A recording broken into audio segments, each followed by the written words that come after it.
learned here, but I learned a lot. But the most valuable was accounting, and we had a wonderful professor named Ray Dean.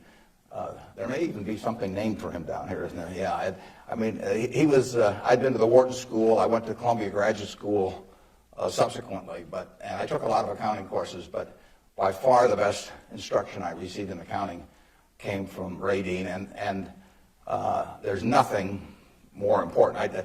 People ask me what they should take in business school, or even if they don't go to business school, what they need to know before getting in business, and I tell them, you have to understand accounting. It's the language. I mean, it's like being in a foreign country without knowing the language if you're in business and you don't understand accounting. So you want to get as comfortable with that as you are with the English language.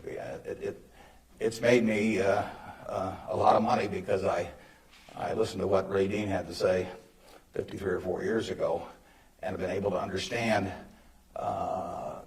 what I was seeing on pieces of paper, what that told me about businesses and the limitations of what it told me about businesses. I mean, but that's the way we invest. Yesterday I was in Knoxville, Tennessee, and we bought a company. We agreed to buy a company called Clayton Homes about a week ago. It's a big company in the manufactured home business. We agreed to pay $1.7 billion for it.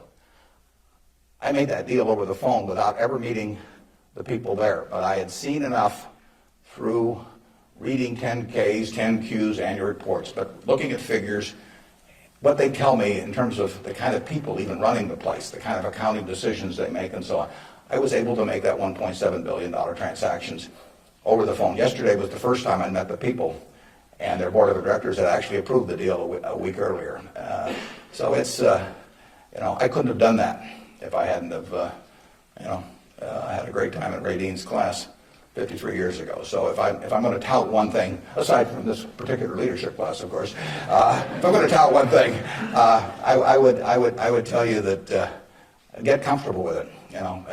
It may not happen the first week or the first month in the class, but get very comfortable with accounting. So I run into CEOs periodically who really don't understand it. They try to bluff their way through, and you can see it in their faces. They're frightened almost when somebody hands them a balance sheet or an income statement. They really don't know what it means, and they have to count on somebody else.